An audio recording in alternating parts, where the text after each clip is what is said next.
sans plus tarder, je vais demander à M. Delaveau de venir pour les mots de bienvenue. Et s'il m'y autorise, l'état dans lequel M. Delaveau se trouve n'est en rien, je tiens à vous rassurer, une métaphore de la situation à laquelle est confronté l'aménageur en ce début du XXIe siècle. Les motifs de cet appel n'ont rien de professionnel. Monsieur Delaveau, merci. Merci beaucoup, cher monsieur Lallemand. Je suis très heureux de vous accueillir ici à Rennes. Rassurez-vous, je tiens bien sur mes pieds. Certains diraient que c'est la droite qui a fléchi, mais comme disait Churchill, no sport. Mais voilà, je m'excuse. Je suis très heureux de vous accueillir à Rennes. D'abord parce que vous avez remarqué que le soleil est au rendez-vous, mais il l'est parce que bien sûr vous venez, Monsieur le Président Garès, Mesdames, Messieurs, je ne vais pas saluer toutes les personnalités. Je suis très heureux de saluer et d'accueillir une nouvelle fois à Rennes Martin Hirsch notamment, mais nous allons échanger tout à l'heure.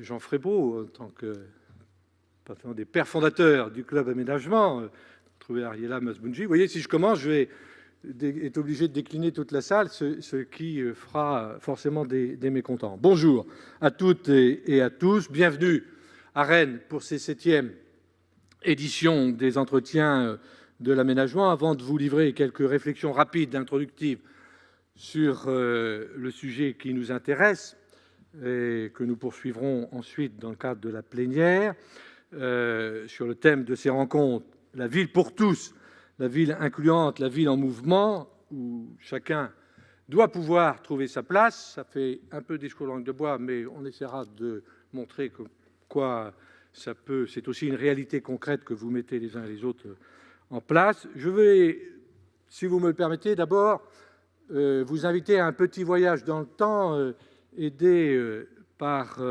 nos services de Condat. Condat, c'était le premier nom de Rennes.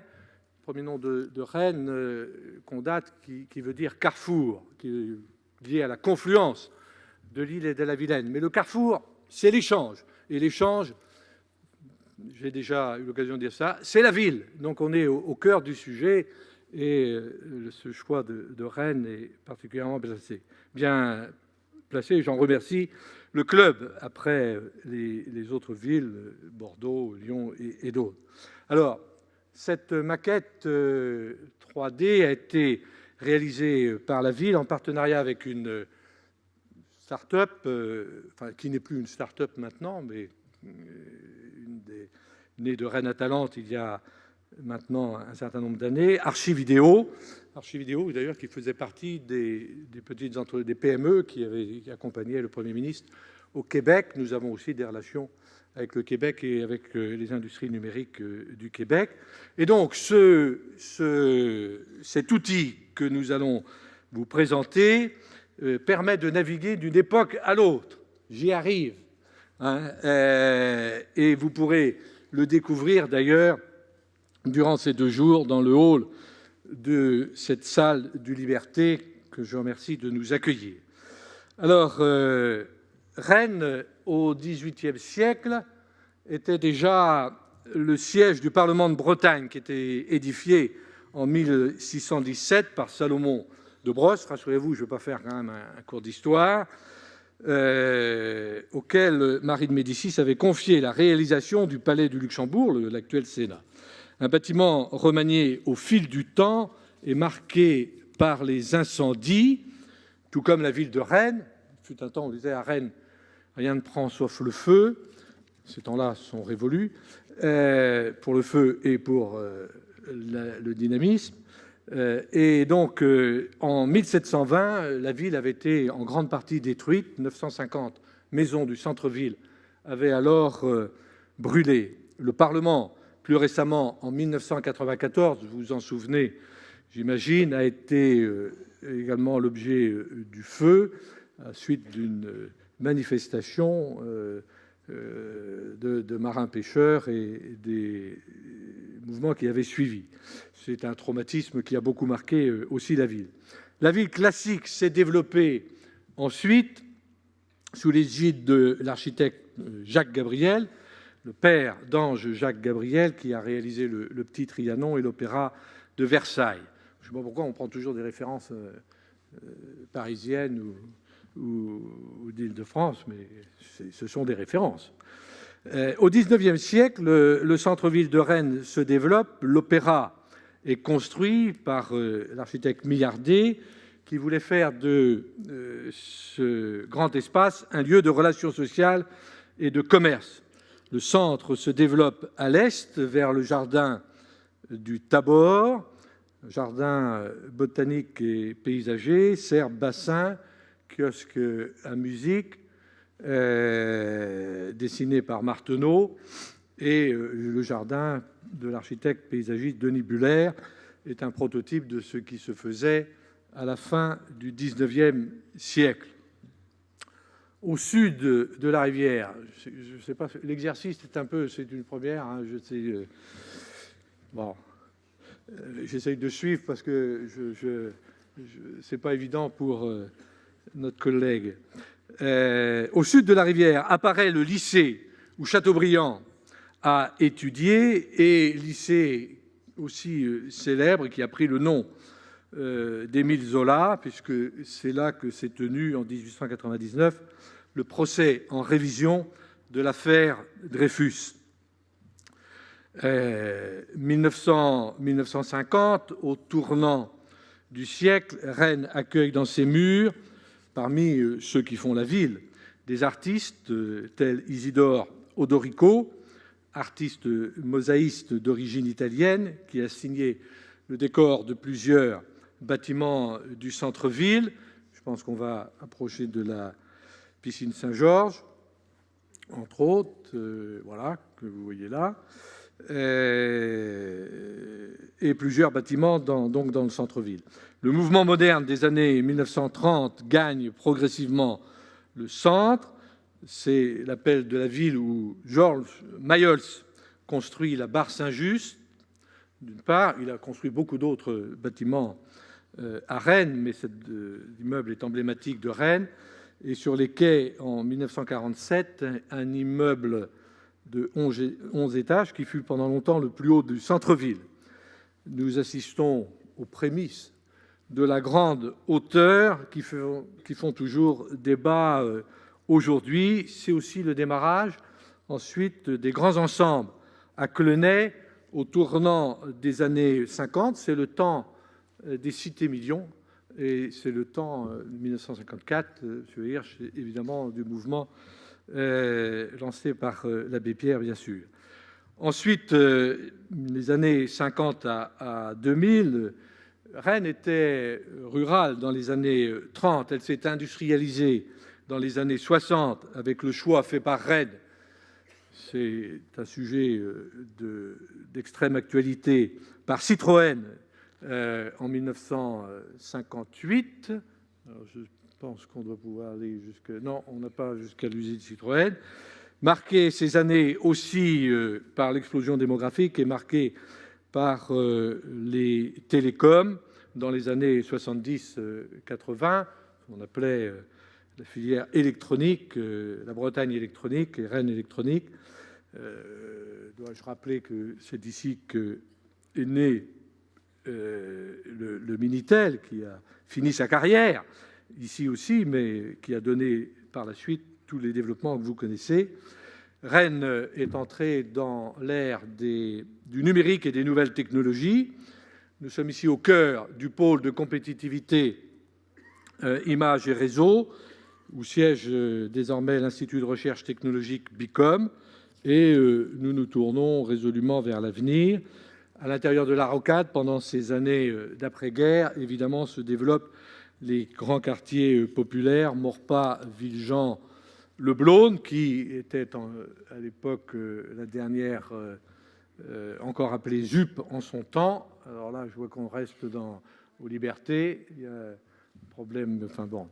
Mais je sais que vous avez des découvertes et des visites cet après-midi. Au-delà de la rocade, les communes de notre agglomération accueillent toujours davantage de population.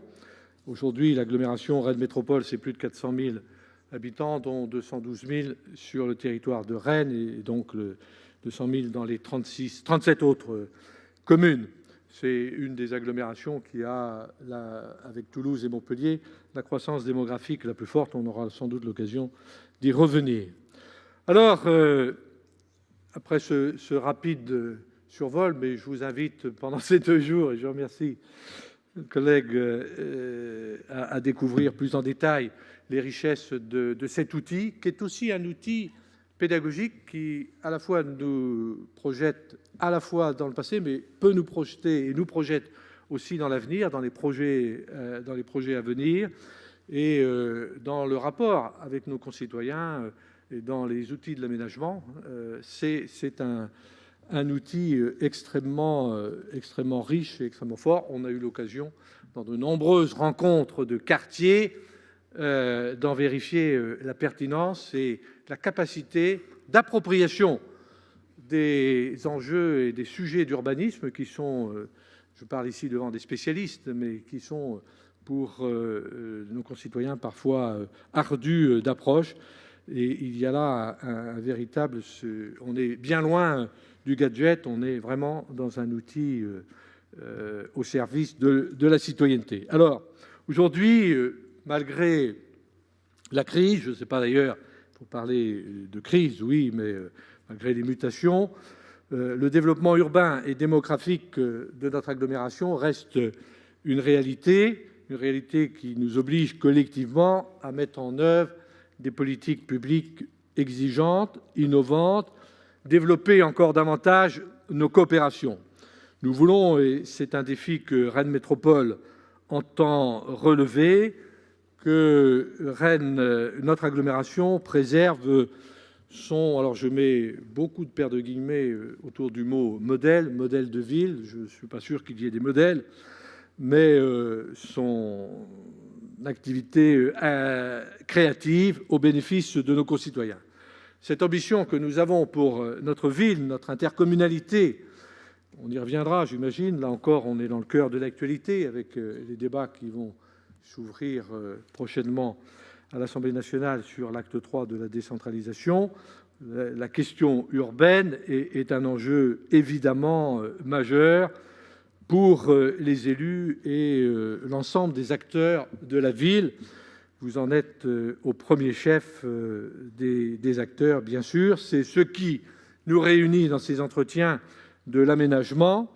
Concevoir, mettre en œuvre le développement urbain, c'est d'abord un enjeu social et culturel pour les élus qui doivent penser avec les acteurs que vous êtes, les nouvelles organisations urbaines. Conjuguer, réfléchir aux connexions entre densité, diversité urbaine, diversité fonctionnelle, sociale, intensité urbaine, accessibilité, fait partie intégrante de nos politiques publiques. Nous avons essayé, élus du territoire rennais, de porter depuis un certain nombre d'années cette volonté. Il y a ici une tradition planificatrice territoriale et d'aménagement que vous connaissez et que nous essayons de poursuivre. Le cadre de la réflexion, il a plus de 40 ans d'âge, c'était les SDO à l'époque, c'est aujourd'hui le SCOT. Au-delà de l'intercommunalité, c'est à l'échelle du pays de Rennes, qui regroupe 5 intercommunalités. SCOT qui est actuellement en cours de révision, qui prône une organisation qui laisse la place à la fois à la ville dense, aux espaces agricoles et naturels. J'ai eu souvent l'occasion de rappeler que Rennes a été une des premières grandes villes à élaborer dans ses documents de planification un plan local de l'agriculture, ce qui, à l'époque, interrogeait, alors maintenant c'est devenu quelque chose, j'allais dire, de banal, mais à l'époque interrogeait beaucoup. Nous prenons une organisation donc qui associe et prenne en compte l'ensemble de ces dimensions, un modèle de ce que l'on appelle, je vois Jean-Yves Chapuis devant moi, la ville archipel, qui doit répondre à 3 objectifs: la centralité d'une grande ville, le rayonnement d'une métropole et la proximité assurée dans chacune des 38 communes qui constituent notre territoire métropolitain. Tout ceci est bien sûr, d'abord et avant tout, je l'ai dit d'un mot, au service d'un projet social. C'est en quoi la question de l'aménagement est une question fondamentalement politique et qu'il nous faut aussi, en tant qu'élus politiques, prendre à bras-le-corps. Elle est politique parce que c'est l'enjeu social, c'est comment essayer de faire vivre ensemble nos concitoyens. Les questions de développement durable, de cohésion sociale, d'habitat, de transport, d'agriculture, de périurbanité, de développement économique doivent être intégrées de manière transversale dans nos politiques.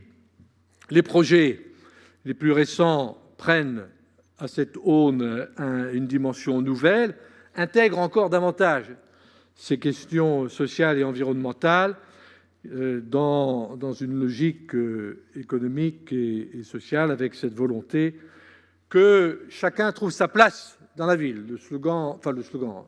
L'affirmation « la ville pour tous », c'était celle de notre programme de 2008. Elle est simple à énoncer, elle est complexe, vous le savez, à mettre en œuvre au quotidien. Aujourd'hui, la question, c'est aussi, pour faire face à la crise et inscrire nos villes dans ce XXIe siècle, de réussir ensemble à construire cette ville frugale, pour reprendre l'expression de Jean Hedgens, un concept qu'il a développé pour la construire pour tous nos concitoyens. Il est déterminant que nous ayons cette approche citoyenne de la ville. Comment concevoir aujourd'hui, dans nos sociétés en mouvement, une ville active et incluante, fondée sur cette capacité d'ouverture, d'échange, d'initiative? C'est la question que vous posez à travers ces 7e entretiens, que vous mettez en débat, et je suis convaincu que ces débats seront extrêmement riches, à l'instar de ce qu'ont toujours été, depuis leur naissance, ces journées du Club Aménagement. Merci à vous tous et à vous toutes de votre présence. Monsieur le Président, je vous souhaite et je nous souhaite d'excellentes journées, et je vous cède la parole.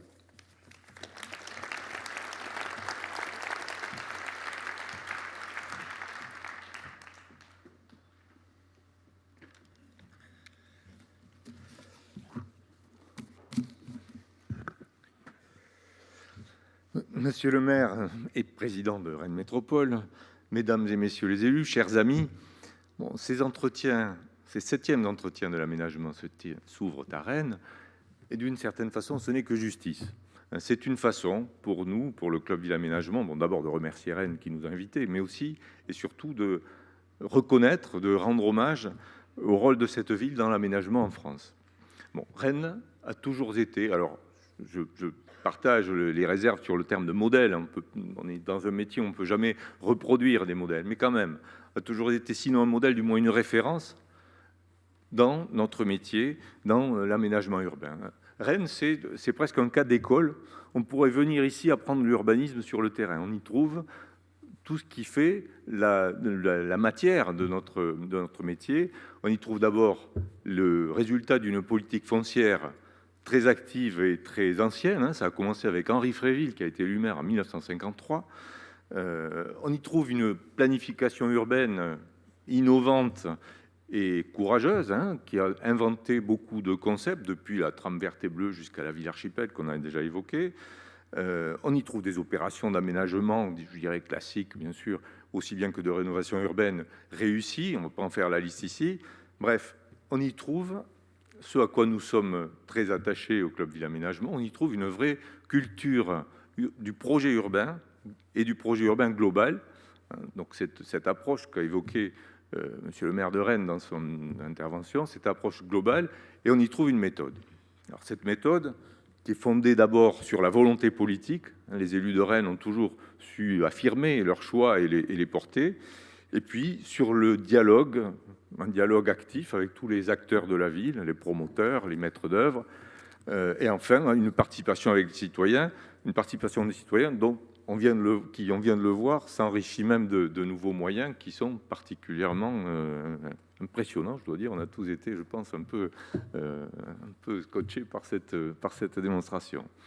Bon, et puis j'ajouterai un autre domaine qui est très lié au nôtre.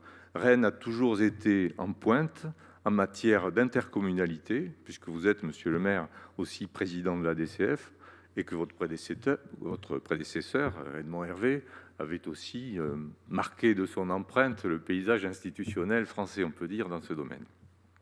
Donc pour toutes ces raisons, Rennes est au cœur de notre domaine professionnel, et nous aurons l'occasion aujourd'hui de voir certaines de ces réalisations. Alors pas toutes, parce que le programme est tellement riche qu'évidemment tout le monde ne pourra pas tout voir, c'est presque dommage.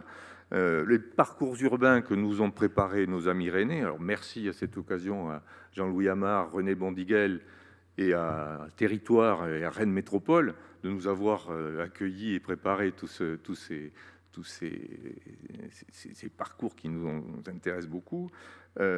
Tous ces parcours, je crois, donnent un bon aperçu globalement de tout ce travail qui a été fait au cours de tant d'années et qui continue en ce moment de façon tout aussi active. Bon, c'est une des vocations du Club Ville Aménagement de faire partager les expériences, faire partager, comme on dit, les bonnes pratiques entre les aménageurs et entre tous ceux, et c'est le cas, je crois, de tous ceux qui sont ici, qui font métier de la ville. Le but des entretiens, c'est donc d'abord de faire, entre autres, de faire ce partage, et puis c'est aussi, comme l'ont été les éditions précédentes, à la fois de faire un point et d'ouvrir des perspectives sur les évolutions des villes et des métiers de ceux qui les fabriquent, que nous sommes tous ici. De ce point de vue, cette édition des entretiens est un peu particulière. Elle n'est pas centrée, comme le sont souvent les colloques professionnels, sur un thème unique. Non, la particularité de ces entretiens, c'est d'aborder plusieurs sujets qui sont en apparence complètement disparates. Vous allez le voir, enfin on va en dire deux mots. Ces sujets donc explorent des champs complètement différents, mais qui ont en commun un point, c'est d'être des champs nouveaux dans le domaine de l'aménagement. Donc ces choix des ateliers et des débats qui vont nous occuper aujourd'hui, ces choix reflètent l'émergence de préoccupations nouvelles, de nouvelles pistes d'action pour la ville de demain. Et bon, en plus de la coïncidence des dates et du clin d'œil à l'évolution du monde, c'est ce qui nous a fait choisir ce titre de Printemps des villes. C'est, comme on dit dans le journalisme, c'est un changement d'angle. Ce changement d'angle est illustré par les thèmes des ateliers. Alors dans les 4 ateliers, il y en a un seul, le foncier, qui est un thème, disons, classique, mais le foncier, c'est un sujet aussi, nous le savons tous, c'est un sujet éternel et toujours en renouvellement. Et aujourd'hui apparaissent de nouvelles questions qui sont liées à la fois à l'évolution du contexte juridique et sociétal. Alors on va faire moins d'expropriation, on va faire plus de dialogue, on va vers plus d'incertitude dans le domaine du foncier. Toutes ces questions nouvelles justifiaient donc un travail approfondi et la mise en débat qui aura lieu à l'occasion de cet atelier. Les autres sujets des ateliers sont, eux, donc pour le coup, des sujets relativement inédits donc, dans notre domaine professionnel. Un atelier va traiter de la prise en compte de la précarité dans l'aménagement. C'est une préoccupation qui est nouvelle pour les aménageurs. Elle est apparue au cours des derniers entretiens, ceux de Bordeaux, au point que nous lui avons consacré un groupe de travail sur ces dernières années, et donc cet atelier. Comment prendre en compte les enjeux et les problèmes de la précarité dans les opérations d'aménagement? Que pouvons-nous proposer pour fabriquer, c'est un néologisme, on le disait à l'instant, mais qui dit bien ce qu'il veut dire, pour fabriquer la ville incluante? Il nous a semblé que les aménageurs ne pouvaient plus maintenant ignorer cette question.